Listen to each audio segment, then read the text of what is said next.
Hello, good morning. Welcome to the Sunday Supplement. Coming up on today's show, club or country, Gareth Southgate's name has been added to the shortlist for the Manchester United job. Arsenal's problems, they're piling up. They lost at West Ham yesterday without Mesut Ozil. And Spygate, should Leeds be punished? They were caught snooping on a Derby County training session ahead of their championship clash at Ellen Road on Friday night. On a special mission with us this morning, Matt Dickinson, he's the chief sports writer with The Times. Dominic Fifield is the London football correspondent at The Guardian. Charlie Wyett is the football editor at The Sun. Morning, guys. Thanks very much for joining us here on the Sunday Supplement this morning. Don't forget to tweet the show at Sunday Sup. The best will appear on your screen over the next 90 minutes. Let's have a look at some of the papers then. Big story this from Sam Wallace. A big day ahead. It's Tottenham against Manchester United. And Sam says that Gareth Southgate, the England head coach, has been added to the shortlist of managers for the United job.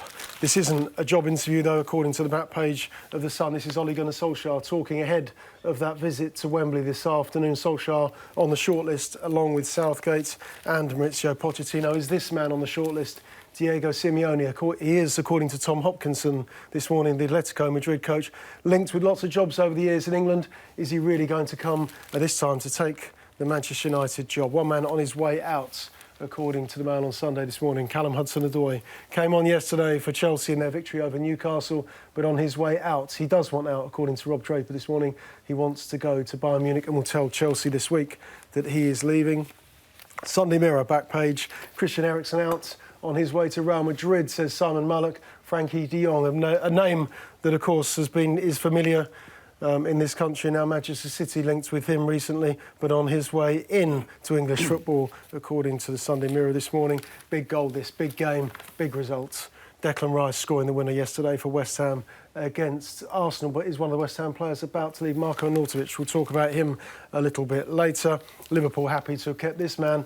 Just keep scoring. Another one yesterday from the penalty spot. A winner against Brighton. It's 7 points clear before Manchester City's game against Wolves tomorrow night at the Etihad. But first up, we'll talk about the big game. It is, of course, Tottenham against Manchester United. Later, you can watch it. It's live on Sky at 4:30. But a big story that Sam Wallace has got. It dropped last night. First of all, which is Gareth Southgate. And you can read all about it in the Sunday Telegraph this morning. Sam's written all about United's interest and who should get this job. Bit of a surprise, but it's a big name and a big story. It is a big story, good story, and it makes sense. You know, United need to have a short list. We know Pochettino is at the top for very obvious reasons. We also know that it's going to be quite a job getting him out, an expensive job, a complicated job, and that's assuming he just says, I definitely want it. I think Matt Hughes did a very good piece in my paper yesterday talking about, you know, how you know what the situation is like for Pochettino and how he sees his future. But certainly saying that, you know, he owes it to himself to listen to offers at the moment, perhaps from Real Madrid as well. So, but in terms of Gareth, absolutely, you know, I think his stock has risen to the point where I don't think anyone should sort of think he's not due to be on that list, but obviously there's a huge question for him. He signed a new contract not very long ago at all. I think the timing would be terrible for him in the sense of he would want to do, you know, on a tournament, he would want to get to the next tournament, which is not the Nations League this summer. It is the next Euros, and then his contract goes obviously to the World Cup in 2022. So if it was to get to the point where he was offered something, there would be huge pay rises involved. There would be the chance to rebuild Manchester United is a fascinating one. But the timing is far from ideal if it ever got to that point. Yeah. It's the sort of story that'll have FA mandarins running around like their hair's on fire this morning, Dom. Is the Manchester United job bigger than the England job? Is it a job he would have to take if he was offered it? No, I don't think he necessarily would think like that. I think he's so set upon the sort of project that he's embarked upon with England. I think initially he was sort of pinching himself that he had this opportunity to manage the national team, but the way it went in the summer at the World Cup, and the fact that he's been given the leeway to make that his own, make that team his own in the style he wants them to play, and to develop the younger players. He'll see that as a long-standing project and aim now towards 2022, and hence the new contract. He has spoken in the past about wanting to go back into club football, and I think he'll see that story, and I think he'll be quite proud to be mentioned on that shortlist, because there's undoubtedly he does deserve to be on United's shortlist. But he's also been very wary of the scrutiny that he's been under as England manager, and I just think that there's probably going to be more scrutiny, arguably, being Manchester United manager than there would be with the national team, and I'm not sure he'd be necessarily comfortable with that aspect of it all. He's ambitious. This could be a job that he could come back to in the future, post-England, if he does well in the next two major tournaments. I don't think he'll see this as his one crack to be manager of an elite club. So I think it's something that maybe, I don't think the timing is right for him at the moment, but maybe in the long term, coming back in at that level, it's feasible. The managers that have been linked with the job so far have got very, very different profiles, haven't they, Charlie? I think Pochettino, the type of manager he is. Zinedine Zidane, trophy hunter, huge success in the Champions League as player and crucially as head coach at Real Madrid. And Gareth Southgate, national team manager. These are very, very different types. And Simeone as well, in the people. I think Manchester United are right to have a reasonably lengthy list, because there's so many variables at the moment with the people that you've just mentioned. Pochettino even admits in his book that he's quite indecisive and has previously undenied about jobs, so I think United would be aware of that. There's absolutely no guarantee that he would go there, even though I think it would be very tempting. Biggest club, or arguably the biggest club in the world, £500 million to spend, massive wage rise, so Tottenham obviously will have their work cut out if United do go for him. Equally, Gareth Southgate, very different type of manager. But at the moment, I think United have got to be patient also, haven't they? Both with those managers that they're interested in, and of course, the bloke who's there at the moment who is doing a pretty good job. Solskjaer, if he'd have had a list of teams to play, he would have probably chosen the ones that United have played so far. So today is a massive test, it's an intriguing test. But equally, I don't think you can rule Solskjaer out. So there's lots of possibilities for United, but it is totally the right thing to do to have a list, and it's the right thing to have Gareth Southgate on it. Do you trust Ed Woodward to get this right eventually? I think United fans have got to hope that he does. He gets quite a lot of criticism, some of it quite unfair, I think. Many people who thought Mourinho would sort Man United out then sort of had a bit of a change of opinion. I think at the time, Mourinho probably was the right man, but it didn't work out. So he's right to do what he's doing, and that's have this long list. So it's easy to criticise Woodward, but it's I think, quite a tough job to be charge of any big club in the world at the moment, with all the things that can change, the dynamics, not just United. Is Solskjaer in the mix here, Dom?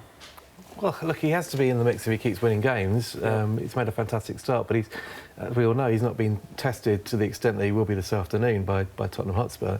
But he's doing all he can, and he is, United DNA runs through him. He is a fit for that club. But you wouldn't look at his managerial record in the past and think he should be in contention for the Manchester United job in the long term.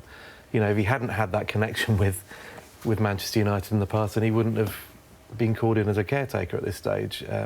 But he's doing everything he can, to stake a claim for it long term, and he has already admitted publicly that he would love to have the job long term.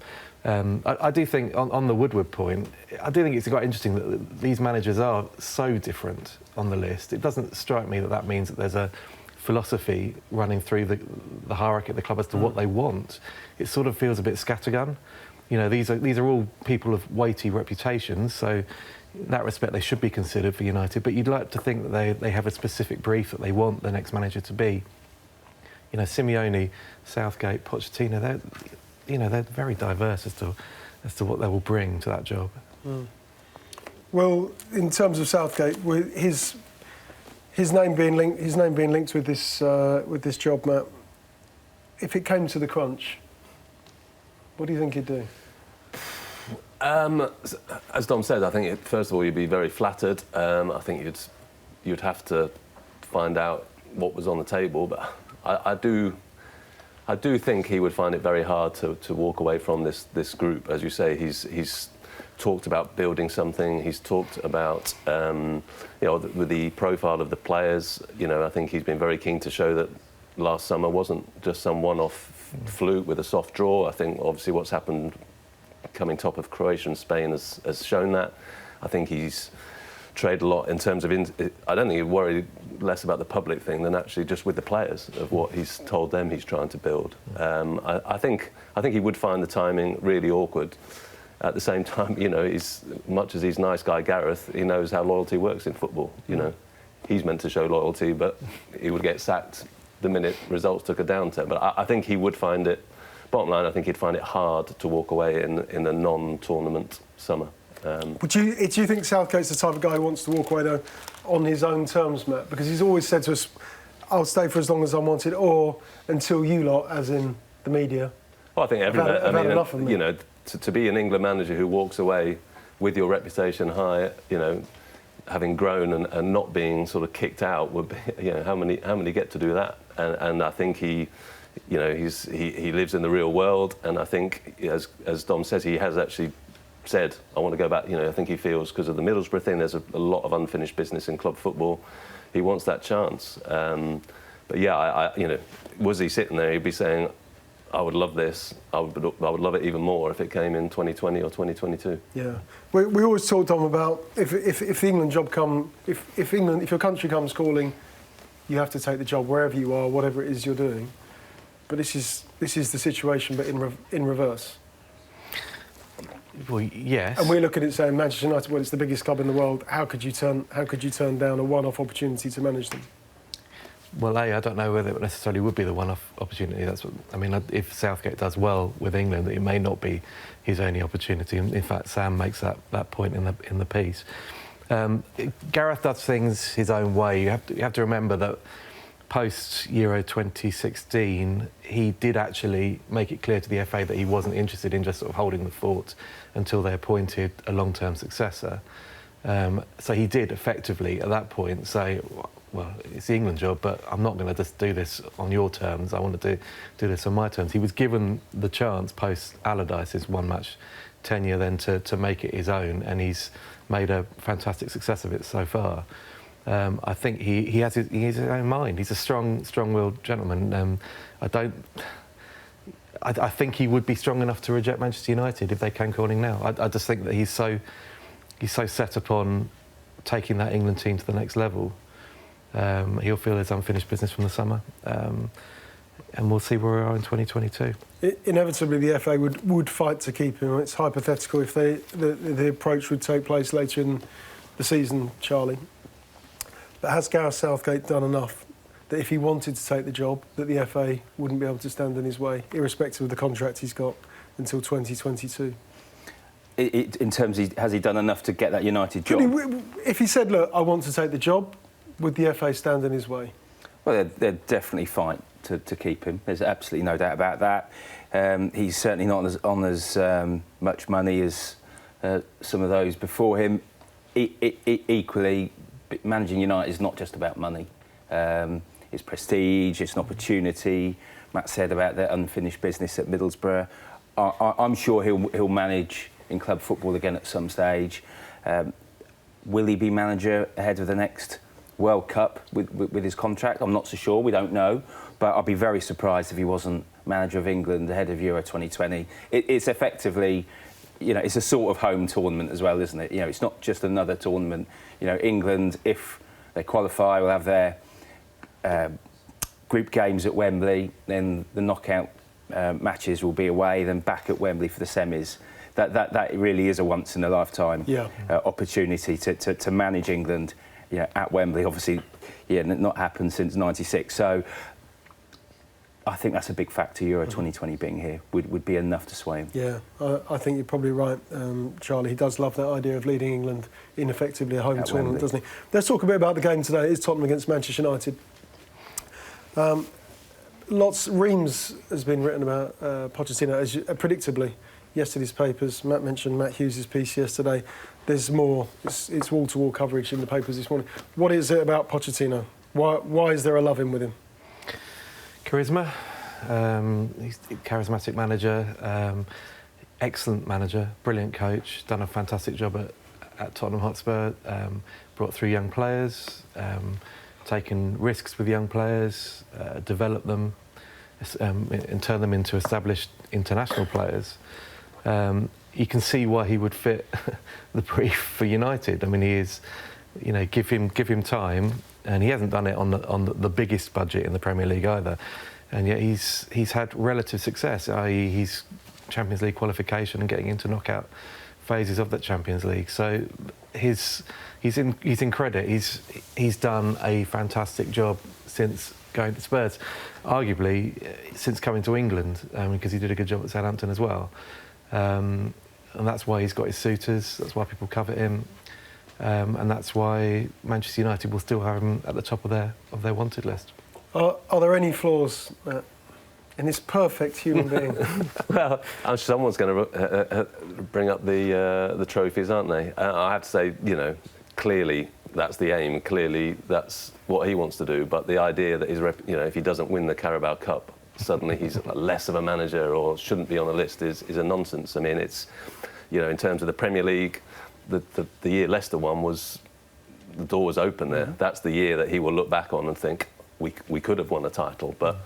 You know, in the general scheme of things, they've been punching way above their, significantly, consistently above their weight. Champions League, obviously, is a huge thing for a club when you've got Real Madrid, winning it every year. A domestic cup would be good, would be, another box ticked. But, the fact is, he's doing a lot right, a lot more right than wrong. Yeah, we might see them win a trophy in the Carabao Cup semi-final. Of course, they won the first leg against Chelsea in the week. The second leg is in a week or so's time.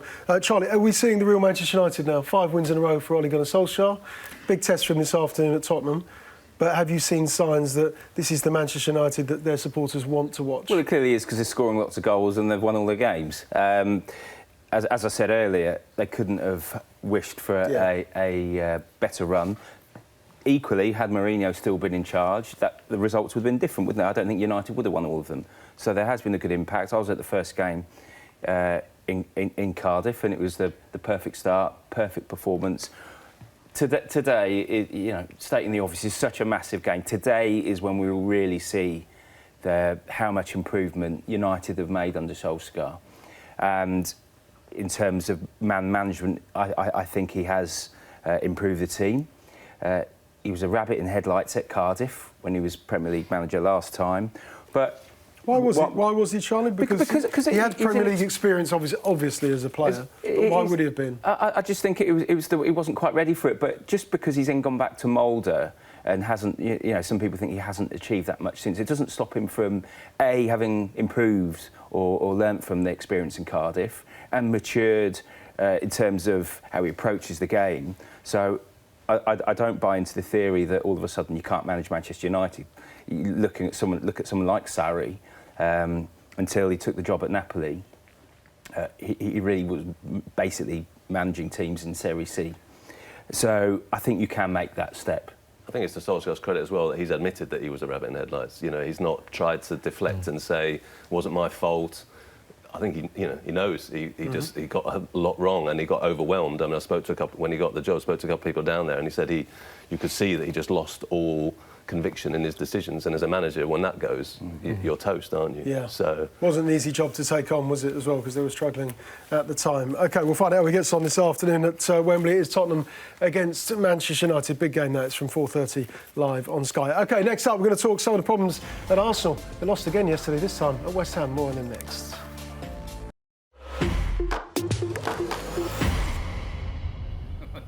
Welcome back. Let's talk Arsenal now. They lost at West Ham. Declan Rice scoring the goal yesterday. His teammates told him to be more selfish. He was. He scored the winner. But let's touch on Arsenal. First of all, the problems that they've got, Charlie. Mesut Ozil wasn't in the matchday squad. I know you were at the game yesterday. What are the problems that Unai Emery has got here with this Arsenal team? He talks about only being able to on loan signings in January. Ozil not in the squad. How does he resolve them? Well, look, there are problems there. The only thing I'd say is that people are saying they're only 2 points better off than last season. But equally, I feared for Arsenal before they appointed Emery that whoever sort of followed this institution similarly to what happened at United, that there was a potential of everything falling to pieces, and that's not happened. Obviously, Arsenal would prefer to have a few more points on the board, but I think Emery's his own man. He clearly doesn't want Ozil at the club. That's how it appears. He's again stressed it was for tactical reasons, not even on the bench.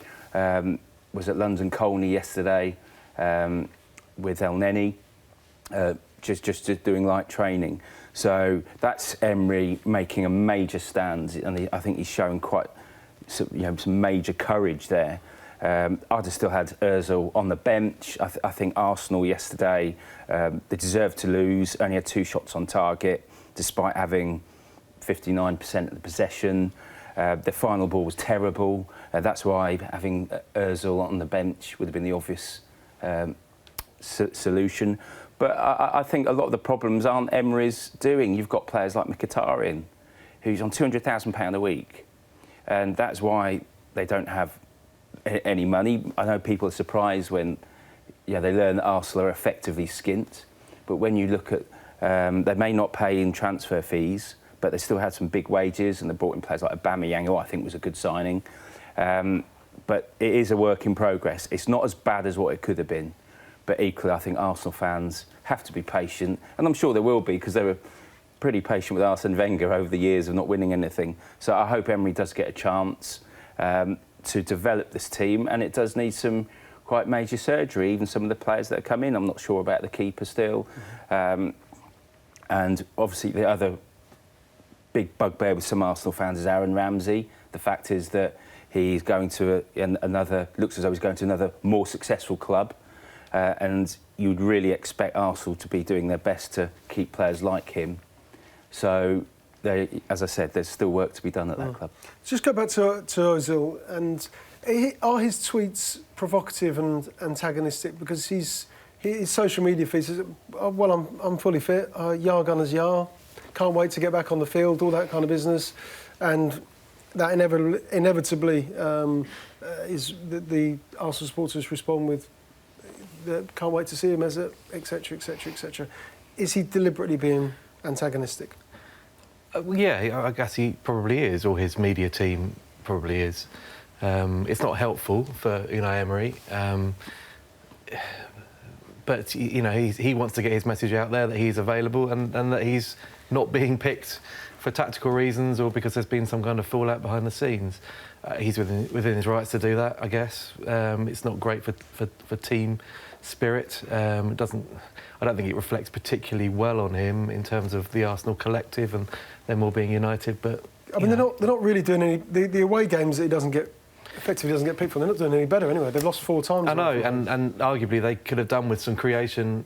Like yesterday, the type that he could deliver, but the problem is he doesn't deliver it consistently. I mean, we all look back at this season at the performance he put in against Leicester when he was absolutely outstanding and ran the show, second half particularly.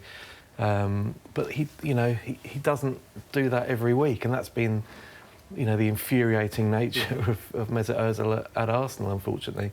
And I admire Unai Emery's bravery and the strength that he showed in dealing with that situation in the way that he has. He'll keep coming out and saying, look, he's not being picked for this match because I don't want to pick him for this match. Well, fair enough. That's a sign of a strong manager. But on the other hand, can Arsenal afford to carry a player that's on $350,000 a week?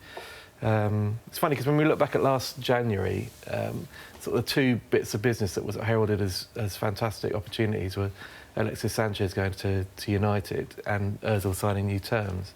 Both of them actually have been disastrous, really, in the long term for those 2 clubs. That's where it's not particularly joined up thinking, is it? I mean, especially if you suspect that there's going to be a big change of regime to put a player on the scale of wages that are, if the new manager comes in and decides he doesn't fit, he doesn't work for him, is going to make him extremely hard to get rid of.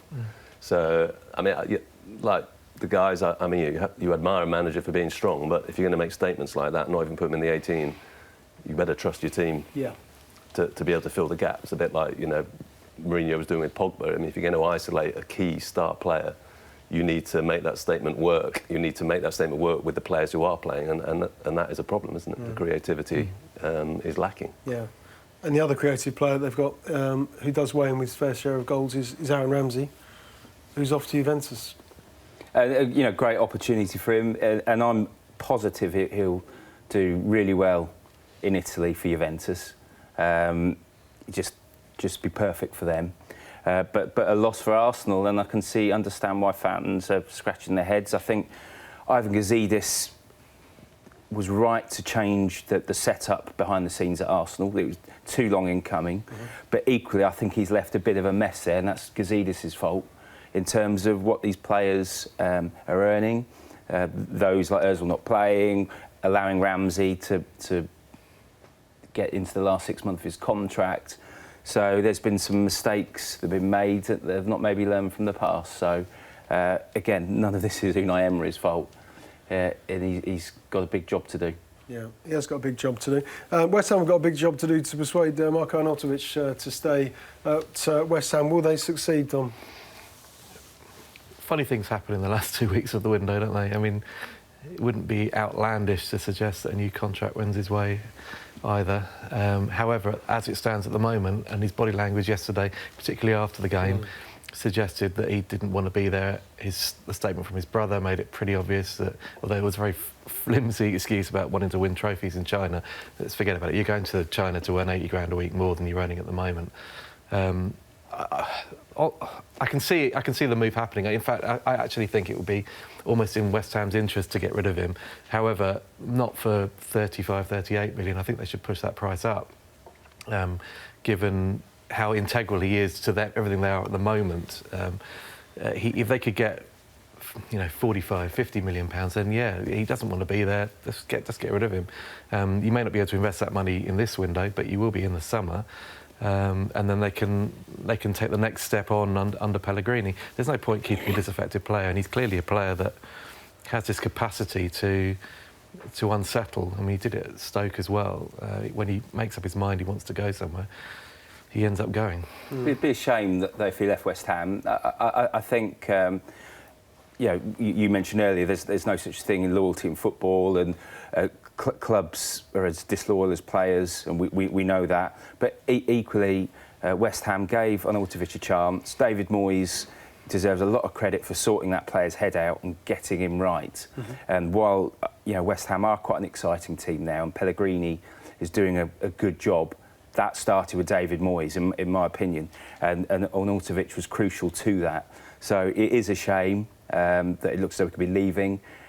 But if West Ham get £50 million, sort of agreeing with Dom, get another £10-15 million, would it be worth it? Maybe, but it is a shame because I was at the game yesterday. They thoroughly deserved to win, and they're a team that are improving. And if they continue to do so, I think this time next year, West Ham we push in for the European places. Sorry, Charlie, because you were at the game yesterday, but can I just ask you, we'll go back to Arnautovic in a second, Matt, but the atmosphere at the London Stadium, has it changed? What, improved? Has it improved, yeah? Because we usually sat around this table and West Ham fans are furious, they're shouting at David Gold, they're shouting at David Sullivan, there's some sort of protest, but has that now changed? Has that atmosphere changed? It was OK. Equally, whenever I've been there, it's not always been as bad as what some people have described. I remember the game against Tottenham, when Tottenham, were before sort of, finishing third in their two-horse race with Leicester, and it was their defeat at West Ham, and the atmosphere at the London Stadium that night was as good as any atmosphere that I've been in an English stadium in the last decade. But then West Ham have just ended their rivals' title hopes. So if it wasn't going to be good for that one, it never would be. Sure. But it was all right yesterday. But I still think that there's this specific so-called singing end, which Tottenham are going to get with their sort of new stadium. I think there were still regrets at not getting the seating plans right at that ground. Similarly, maybe to Arsenal. But look, if you're winning. And there's not fans trying to break into the director's box. So there's some of the outrageous stuff that was happening previous to that. The atmosphere is always going to be better. And at the moment, I think West Ham's a a pretty good place to be if you support that club. Yeah, well, they'll be pleased to hear you say that. Matt, sorry, Arnautovic. No, I just I'm sure I saw a statement from the club saying he wasn't for sale under any circumstances. Yes. As if you don't take that for face value. No, I think. Is there a protocol that should be that can or should be followed in these circumstances? Transfer window's open, massive offer is about to come in for a footballer in terms of their own conduct. Well, I mean, they're being paid a lot of money. They should be turning up, giving their all in the matches. But I think if you can, ultimately, there's a price at which it makes sense. It makes sense to sell. And if you're getting 40, close to 50 million, West Ham probably should. Cash in. Do you think it's a curious one in terms of the Chinese club? If it is this team in Shanghai, if you look at other so-called marquee players, those that maybe gone to the United States, be it Rooney, Gerrard, Lampard. Look at some of the clubs in Japan now, like Iniesta.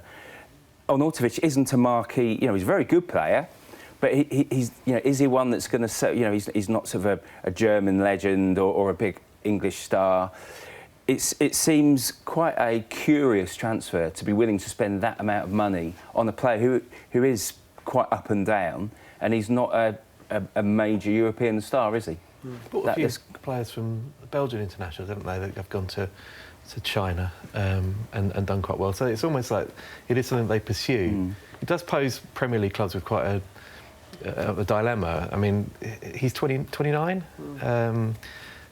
Are they ever going to get this type of cash offer for one of their players at 29 ever again? I mean, surely that means that they have to look at it seriously. But, not necessarily at 35 million when they've paid 20 million for him to bring him to the London Stadium. So if the price goes up, I think they're obliged to look at it realistically. Just on a quick word on Declan Rice as well, the goal scorer yesterday. Were you impressed with his performance as well as his goal? Been impressed with him. Since he arrived or came through the ranks. Obviously, it was his first goal at all levels for West Ham, and it was great to see a player. You could just see what it meant to him scoring that goal for the club that he loves, and looks to be a great player. Of course, the big issue now, you speak about Declan Rice, you speak about is he going to play for Ireland or England? That is clearly an issue for Mick McCarthy and Gareth Southgate. Of course, they both want him. Why wouldn't they? He's proving to be a major talent. Obviously, he's played for Ireland, and it will be interesting to see where that goes. But I think if West Ham do lose on Arnautovic, some people are saying that he's their best player. At the moment, it's Declan Rice, and he's going to get better. And a great example and a great advert for the club's academy to be bringing in players like that. Yeah, good for Declan Rice, good for West Ham. Big win for them yesterday against Arsenal at the London Stadium. OK, next up were events at Ellen Road between Leeds United and Derby County. A little bit of anger there over Spygate. More on that coming next.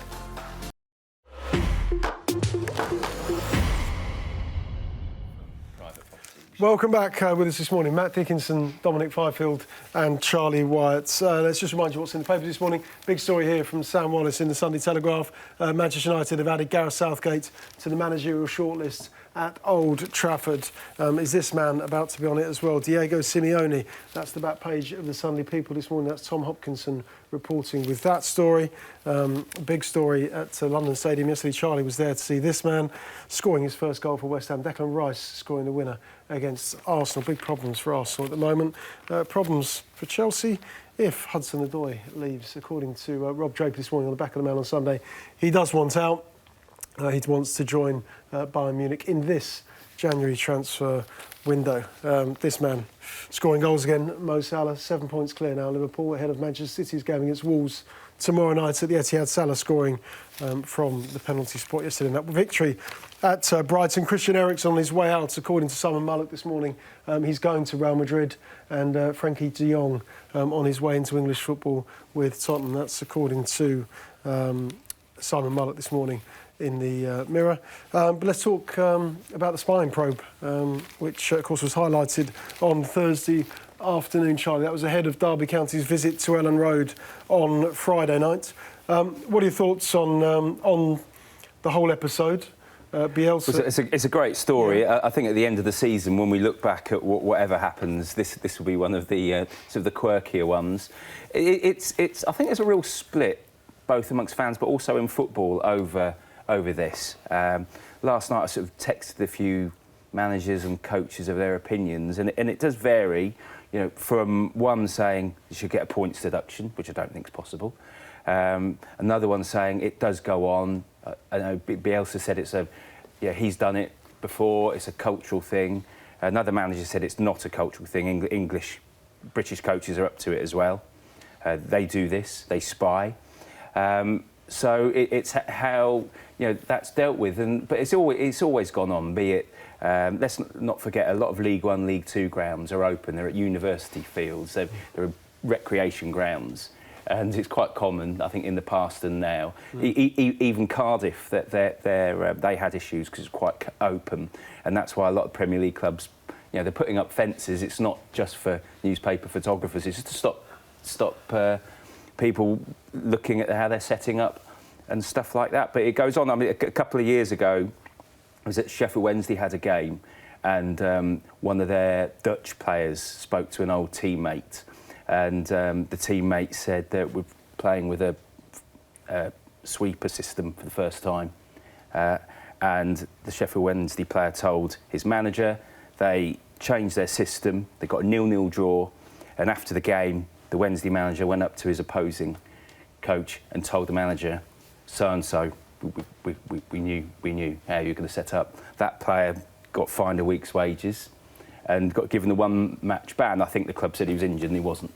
And so I think some clubs don't like it, obviously, but I think there's an acceptance that it does go on and will always go on. It goes on at international level, Champions League, it manifests itself in different forms, be it spying, texts, players chatting to each other, coaches chatting to each other. There is a lot of layers to this, Dom, isn't there? In your view, did Bielsa do anything wrong? It's unethical. It doesn't look great, and I don't necessarily buy the cultural thing because, as you say, there are instances of it happening in this country as well previously. It's interesting to know whether he actually did anything illegal, the fella. He was on public property, but he was looking, obviously, into private property, and he's reported back to Leeds with that. I find it fascinating that the same bloke was in the bush earlier this season, and Derby were aware of him then, and then he comes back and does it again. I mean, it's so brazen, it's staggering. But that said, I'm slightly uncomfortable with the whole issue and us making a big thing of it when we all know that, as journalists, we do go out of our way to try and get team news at club level, at international level. So, OK, we may not go into the intricacies of, whether Harry Wilson is fit enough to play, who's going to take the free kicks, who's going to man mark who at a free kick in our copy. But we are publishing what we think is going to be the probable team of a club or international side. And I think managers and coaches can be uncomfortable with that as well. So is it a big difference? I'm not sure. We're all smiling. I mean, it says it all to me that we're all smiling, talking about it. I mean, I thought you were going to say we're all spies. No, well, we've done that as well. But no, I mean, I think is it unsporting? Well, of course, if you're Frank Lampard, it totally seems that. But then, as I think Danny Taylor's mentioned in his column today, at Chelsea, when Frank was a player, he benefited from it because Mourinho used to get Villas-Boas and, also, do you think Mourinho was Mr. Sporting? And Frank was the beneficiary there. We know the answer to that. Exactly. Yeah. So, I'm struggling to see it as crime of the century or even, crime of the month, to be honest. It's spying goes on, whether it's between players and coaches, and as Dom says, we have all done it as journalists. There was the England teams have leaked out, and England managers, plenty of managers, but England managers, Glenn Hoddle admitted lying about, deliberately just trying to use us to disseminate false information about his team. So if that's how managers are playing it, well, I think we're entitled to try and find out what the actual truth is as well. So I think Dom's right. I mean, I think in terms of culture, I think Bielsa actually probably made a fair point, which is in this country there's probably more sanctimony about it and hypocrisy about it than other countries. Yeah. That's the culture. And why is that? I don't know. Because he's right. He's right about that, isn't he? Yeah. I don't know. We do like a bit of sanctimony in here, don't we? We like to sort of see ourselves as arbiters of fair play. You know, we've got that, you know, historic claim in this country to fair play, which is, you know, I think laughed at by a lot of our friends from overseas. But yeah, it seems to be a bit of a speciality of ours. Yeah. What is the appropriate punishment, if any, if at all? I imagine a fine. Please don't do it again. Well, wrap the knuckles. Look, what was it? Palace got, I think, up to 25 grand by the Premier League over texts with Cardiff players back in 2014, I think it was. They got done later. Cardiff were calling for that game to be replayed initially. And I don't think the verdict actually came until mid-August of the following season, when Cardiff were in a different division. So I think it's given the sort of proper, appropriate importance by the authorities as well. Leeds have admitted it. Bielsa's admitted he did it. He hasn't said sorry, but Leeds have apologised. I imagine that at most it'll be a touchline ban, but probably more likely a fine, which I imagine that Leeds will thrust onto Bielsa. Yeah. And of course they've apologised certainly to Mel Morris, haven't they? The owner at Derby. Dom and Matt have both spoken about spying on England training sessions or trying to find out, or when we try to find out the England team. Do you ever think, Charlie, that's breaking a moral guideline or moral? I can understand why coaches might not like it. Steve Holland says it's treason. And says spying on the England team is treason. I think Matt's made a good point that in the past, if managers are being economical with the truth, then it is our job and we're expected to try and find out whether that player is going to play. I think that there is a difference. Again, I understand if people don't accept this, but there's a difference between team news, which is known an hour before the game, obviously. Then there's the tactical stuff, which I think you'd see less of in the papers, and that is where maybe 100% in the past, when maybe Gary Neville was involved in the England setup, where England know that they've been spied upon by the opposing team quite early on, and that has potentially affected the result, because that is who's taking the free kicks, the way the corners are, things that would have an influence during the game. So I think there is it's a subtle difference, but equally, yes, journalists from England, and it goes on. There's rows in the last few years with the Germans, the Swedish, French. 2014 in Rio, there was a drone flying above the training session, and Hugo Lloris was being handed footballs to try and kick the drone out of the sky. Didn't hit the target. And this season in the Bundesliga, there's been a row. Werder Bremen and Hoffenheim. I think Werder Bremen have had a drone as well. So it does happen, and it will continue to happen. Have you ever, or if you had some team news that was sensitive, that you knew could benefit someone that you knew in the game, Dom, would you, or have you passed it on? I have actually once, yeah. Once I can recall. I'm going to have to hold my hands up here, because I've just, when I was talking to when I asked Charlie a moment ago, I'm going to hold my, so I'm with you, that it just occurred to me that I've done exactly that. Yeah, I've heard a snippet of something and I've texted the manager concerned. So close then, weren't you? Yeah. And got a thanks back, actually. So it was acknowledged and accepted. I'm trying to think whether it was accurate or not.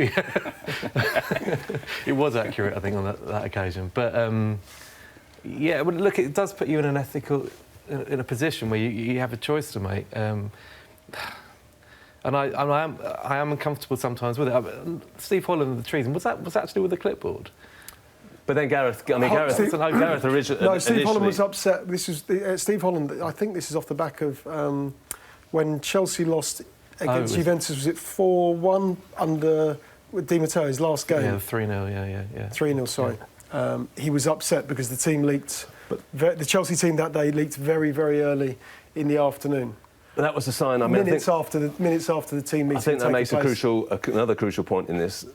The team was leaking then partly because if you can tell a happy or an unhappy dressing room. 100%. Absolutely right. The England team does not leak these days, as we all know. It's hard. It's very hard to get hold of because Gareth has gone to the players and said, "This is your team. This is your information. This is your success depending on this. Do not tell your mum or your dad or your agent because it's going to leak out." Yeah. So he has said to them, "This is an issue of trust." It was coming out of Chelsea because things were breaking down. You can tell an unhealthy club because. Or an unhealthy squad because leaks come out left, right and centre. I'd also say, look, I don't know if I can speak for the table, but the more the England camp do not want you to get the team, or the more you're antagonised. Neville at 2014 World Cup, I would say, prime example of that, because the entire England coaching setup was so paranoid about the England team leaking that we kind of made it our business to get that team. Yeah, I mean, I don't think it is, I say Gareth, when the team sheet, Steve Holland holding that, initially he was, I think, first instinct was, I could really do without that. But then actually, I think he came out and said, look, it's, we've got a job to do, which is not walking around with information, and you've got a job to do, which is to try and find information and report it. I mean, it's, I think that's a pretty adult, as usual. Gareth was being ultimately pretty adult about it. But yeah, I think it's often managers need to, this idea of spying. Actually, often the leaks are coming from their own guys that they're talking to because a player's annoyed because he's not in, or he's moaning to his agent or to a family relative or whoever. OK, actually want to talk about your column on Friday morning, Matt, as well, because on a separate subject, which was you think sin bins should be introduced, don't you, for cheating footballers? Well, in particular circumstances. I certainly think it's worth looking at. I mean, it's been trialled in the grassroots, Nottinghamshire and a lot of other leagues. But I mean, I was addressing specifically the idea of tactical fouls, which I think the phrase has just become a standard. It's become so standard that it's time we actually questioned it. We just sort of, another tactical foul. Managers talk about, we could have done a tactical foul there. I mean, and as we're watching it as journalists or as punters, it annoys the hell out of me. I mean, it strikes me as, a player does it. Sometimes they don't get booked. Other times they just wave at the ref. Yeah, thanks. Yellow card, no problem. I'll take it. And I think it's time we actually said is that deterrent of a yellow card is clearly not enough. So one thing I was thinking about is this an area where we look at a sin bin as well as dissent? I mean, I think if we're ever going to get serious about stopping people screaming at referees. So yeah, I think. So the Dickinson vision is tactical foul. Well, the tactical fouls tend to be very obvious, don't they? That by their nature they tend to be obvious. So it's not as if it's piling a lot of pressure on a referee. I think we can look at a 10-minute sin bin. I certainly say it's being trialled. I think it's worth rolling out. Maybe looking at a non-league. Just keep trying it at different levels of the game and seeing what effects it has. What happens if it happens in the last couple of minutes? Well, that is one of the issues. Yeah, that is where. That's when that happens, isn't it? Yeah. Well, but yeah, in my experience, they happened all through the game. I mean, there was Harry Winks that had against Hazard, and the other, I think it was in the semi-final the other night. Tottenham had just scored. Hazard's about to break, step across. I mean, it's happening every game we see, isn't it? I just think it's, to me, just watching the game, it's happening too often for someone not just to sit down and say, yellow card just doesn't look an appropriate punishment. The biggest change I'd like at the moment is just getting rid of the substitutes in injury time. If that's more of an issue, the way that play's been broken up, that really does ruin the end of a game as a spectacle. And I understand why players and managers want to do it, but I think that's the biggest issue in football at the moment. It'd be interesting, VAR, the impact of foul play and stuff, because we saw at the World Cup a real reduction in bad tackles and red cards, didn't we? So I think that might be one benefit that we have with VAR. Sure. OK. Good stuff, guys. OK, next up, we're going to go back to the Premier League and talk about Chelsea, striker shortage. And they're about to sign Gonzalo Higuain. More on him coming next.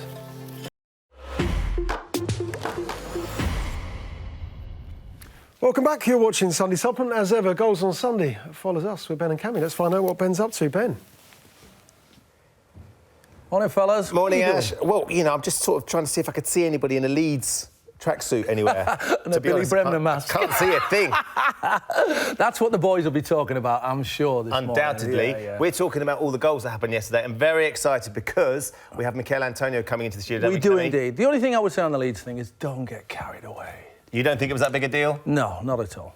There you go. That comes from someone who played during the 70s and 80s, so he knows what proper spying was. Mikel Antonio's coming in. He's going to be talking about the success of West Ham yesterday. Declan Rice, another brilliant game, and lots of other interesting incidents as well, isn't there, Cammy? There is indeed. Lovely stuff. We'll see you later, gents.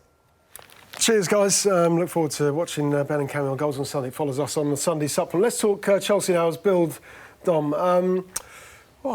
My producer thought I was crazy this morning. I said, I don't like the way Chelsea are playing. I don't like the look of them. I don't enjoy watching them play. That was based a lot on the game against Tottenham in the Carabao Cup semi-final first leg at Wembley Stadium on the Tuesday night. Are there signs of progress under Maurizio Sarri?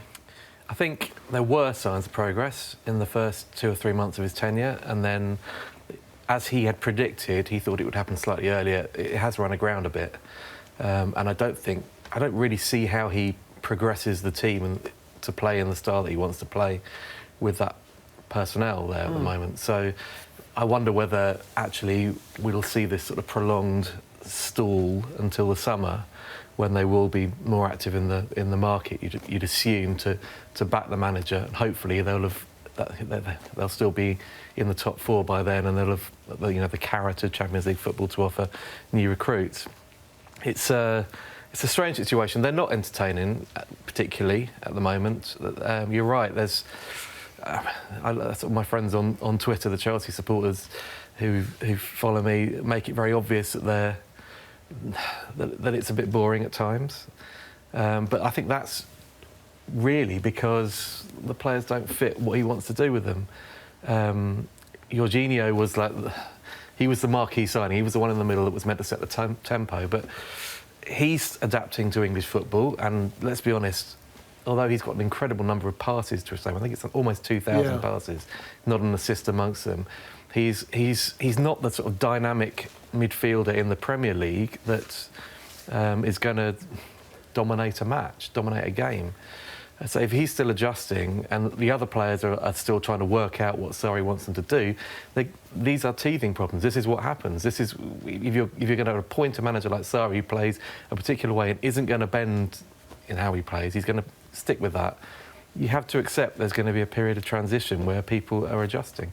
And I think Chelsea are fortunate they've got enough good players to sustain this, what is actually still a relatively good start to the campaign. To be in that top 4 and to have this sort of buffer from 5th. But you look at them and they're by no means the finished article. No. They've got a long way to go yet. I didn't think they were that dull against Tottenham. I didn't think that was they did well at Wembley. Yeah, they took the game to Chelsea. I mean, obviously they were down, so they had to chase it, but they took the game to them. The problem was the lack of a striker. I mean, that's the one that is the... I was going to say, does your heart sink when you see a Chelsea team without a striker? But of course, you'd probably already know a day in advance, wouldn't you? I mean, you don't need to aspire to tell you that that's Chelsea's problem, do you? I mean, they started with Hazard in the number 9 position against Spurs, and I mean, he's a brilliant player. He can try and turn his hand to anything, but it's not where he's best at. Left-sided footballer. I mean, he's best cutting in, and he was getting bogged down in traffic too often, and it's clearly the issue. The Morata, we've talked about many times, but he's just, confidence is so fragile. At times he's looked like a Rolls Royce. I think he's admitted himself about how tough he's found it to settle in England and English football, and that they are a team. I mean, they've done well, I think, considering that is such a massive problem for them to not have a striker they trust. Is it a protest? Leaving Giroud on the bench. Morata, sometimes in favour, scored a couple of goals against Forest last week in the FA Cup, of course, but clearly not really for him. Is it a protest playing Eden Hazard so frequently in the number 9 position? I think it's a point to prove that they need players that mould into his way of playing. Slightly similar, you could argue, to Emery with Ozil. The fact that he's not even on the bench, that's Emery making a point. And I can't get too. I mean, if Chelsea are winning, well, where Eden Hazard plays doesn't really make any difference to me. If they're getting the results, of course, the problem comes where if they don't get past Tottenham in the cup. I still think where they are. I agree with Dom at the start of the season. I think most Chelsea fans, because they were quite uncertain over what they were getting, but they've probably settled for it. Obviously, they might like some of the football to be a bit more sparkling, but I've seen Chelsea a bit this season. I don't think it's that bad. Again, they're a work in progress. I think you've got to give him time because it is such a change from what they're used to. And you know, he's a player that there's. We did a very sort of a few paragraphs with one of his former players from Napoli yesterday, and he described Sarri as a tactical maniac, and you know, very, very, very different to Rafa Benitez, who obviously they faced each other yesterday, and he's got that very specific way. You know, he does, you know, study the game probably as much as any manager, and is actually quite stubborn as well, which is maybe a quality, maybe not. But I think Chelsea fans will be patient. Yeah. What Higuain signalling that he wants to leave AC Milan. Of course, he's on loan there, isn't he, from Juventus as things stand. But he's got pedigree. His history with Real Madrid tells us that. Is this the man that Sarri wants? Is this what he's waiting for? He'd be a 31 years old fix, wouldn't he? He'd just be a band-aid on it all. He's played under Sarri before. I mean, Sarri's not always played with a striker. He's converted attacking wide players and played them centrally before at Napoli last season, for example. But I mean, Higuain would be short-term, but he's not the type of player that Chelsea should be buying. And Marina Granovskaya will be reluctant to sanction a long-term deal for somebody who's 31 and has been loaned out by Juventus this season. He's not the long-term answer. Unfortunately, though, Chelsea are sort of playing out this sort of short-term transfer policy this month with the prospect of losing one of their long-term projects in Callum Hudson-Odoi. But you know, potentially this month as well, he goes to Germany. Then, you know, where is the long-term planning? I think there's a lot of confusion around Chelsea at the moment. I think a lot of within that recruitment department, although Marina Granovskaya has effectively taken over the duties of technical director, there's a lot of mixed messages coming out of that. And I think a lot of clubs who are dealing with Chelsea are looking at them and wondering who they should be contacting to find out what's going on, or who is available, who Chelsea might want. And I think that doesn't necessarily reflect particularly well on the current hierarchy. Sure. OK, Chelsea did win yesterday. They did beat Newcastle 2-1. What are the problems that Rafa Benitez has got here? Newcastle third from bottom in the Premier League, Matt. What are the issues that he has got to resolve here? Is it unworkable? With you-know-who? Well, it's not unworkable because they've been sort of muddling through for long enough with you-know-who. But, I mean, it's, you know, when Benitez comes out and says it'll be a miracle if we stay up, I mean, I don't... Rafa's got a long, very public history of playing politics out. I don't think a comment like that is helpful, just in terms of it's your job to do the best you can and to keep morale up and to keep belief going among your players. I don't think sort of, you know, pleading like that in public is helpful to that end goal. At the same time, of course, you have sympathy with any manager of Newcastle under the Mike Ashley regime. Of course you do, because it's a club where you feel like you're constantly operating without proper backing, without strategy. Obviously, there's been discussion about selling, and now Peter Kenyon is trying to put together a consortium. But then there's talk of him having to sort of go around almost with a bucket, you know. So that doesn't sound as you know, like it's going to happen tomorrow, and it doesn't happen like that. There's, you know, the cavalry are arriving anytime soon. So Rafa's going to have to keep muddling through, isn't he? So that's why I don't need to, you know. He wants to sort of get his excuses in first, but I don't think defeatist talk is going to do him any favours. Yeah, he lost 6 of his last 8 away games against in the Premier League this season.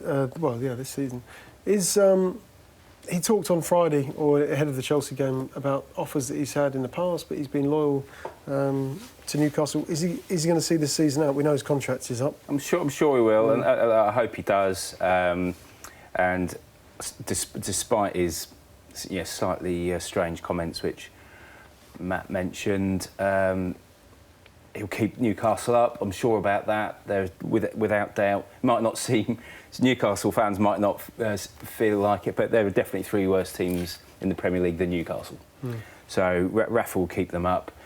Beyond that, but I'm sure he'll stay to the end the summer, and then we've got to see the situation again, haven't we? We sort of keep going around in circles with Newcastle, and they're a great club. We all love going up there, don't they? It's a great stadium. Don't want them to go down, and hopefully they'll sort it out. But if Ashley is asking for 300 million, which appears to be the case, I still think he's going to struggle to get anyone who's going to either be prepared to stump that up or have the money. Yeah. 6 of his last away games, I meant to say, actually, against his former club, Chelsea. Of course, he was the interim manager at Chelsea a few years ago. OK, next up, we're going to talk a little bit about Everton. Is Silva under pressure there already? And also Man City, they play tomorrow night against Wolves. More on that game coming next.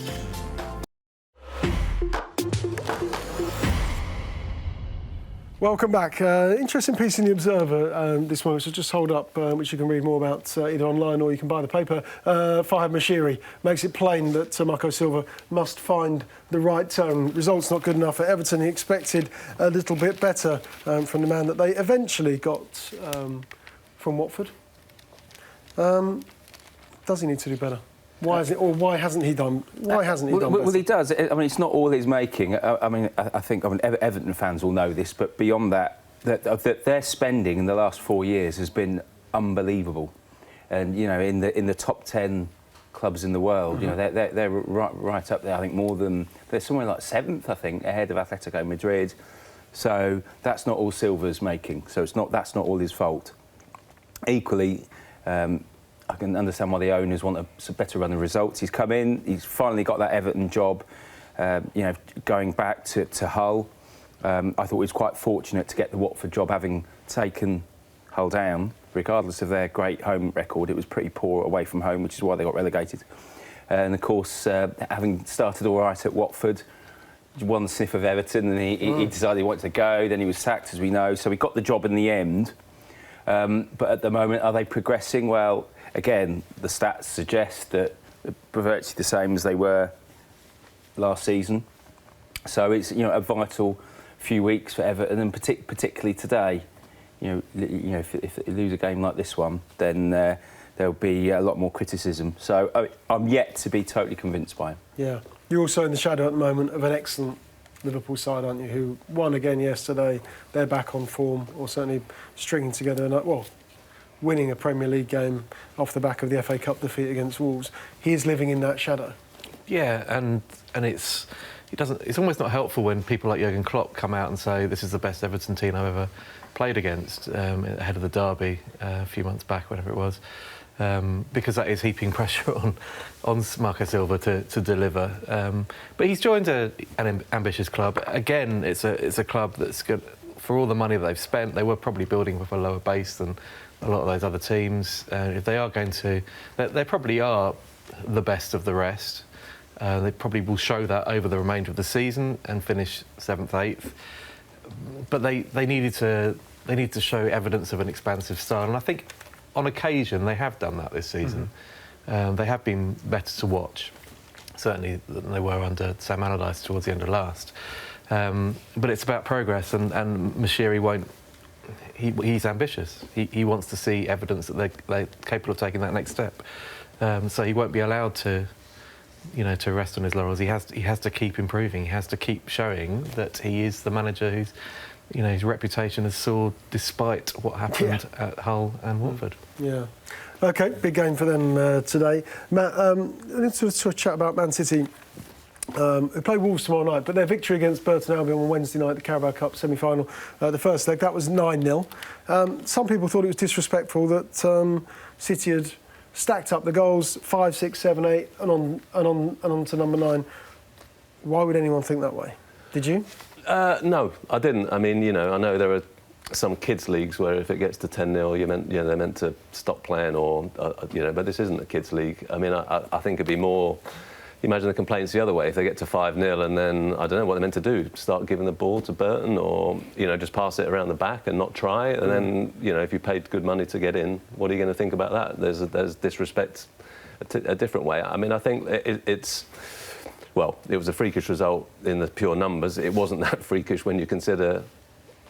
It was the quality of the opposition. Exactly, David Goliath issue, and I think ultimately, provided you're not sort of laughing in the faces of your opponents, you get on and you try and play the beautiful football you can. I didn't have a problem with it at all. I'd have a problem if they started being complacent.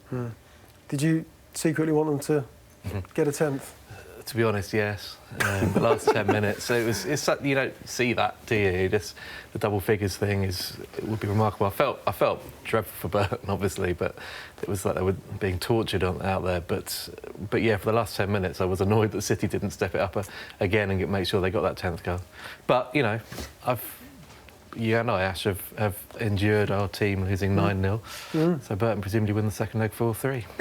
I think there were a lot of Rotherham players who were watching that game mightily relieved because everyone's already forgotten that they got absolutely battered a week ago. I've got a lot of respect for City, actually, because I think most teams, whether they know they're actually doing it or not, professional teams at 5-0, they do go easy. We see that. But the fact they were really going for it and the crowd was encouraging them was, I thought, something really, really good to see. Other than if you're a Burton fan, obviously. Yeah, unfortunately, the only thing is, although had it been 5-0, it'd have been no different. The second leg is just a write-off, isn't it? Which is a shame. I think you're going to be incredibly young, be sort of under 16s, probably. Phil Foden might even get started. Yeah. Only joking. Title race. It felt like a message, didn't it? The Rotherham result, the Burton result. They were playing City played at full pelt with their first team out. Where are we? Who were favourites? Well, I thought yesterday. Yesterday was a massive result. It's right up there in their top 3 most important performances of the season. Yesterday, had Liverpool have lost that, I think there's some doubts that have crept in. And or draw. Even draw, but to win it, it doesn't matter how they're playing. Obviously, the questions to Klopp afterwards were, it doesn't matter about the style of play, and of course it doesn't. And that was the theme last season: how many goals they were scoring, how many goals they were conceding, and the fact that it was a penalty. No one cares if you're a Liverpool fan. It was just, incredibly important to get 3 points there, and put some pressure on Manchester City ahead of what is quite an awkward game. Yeah, it's an awkward game tomorrow night at the Etihad. It's Man City against Wolves, of course. OK, we've run out of time this morning. Excuse me. Thanks very much to the guys. Thanks to Matt, to Dom and to Charlie for their company this morning.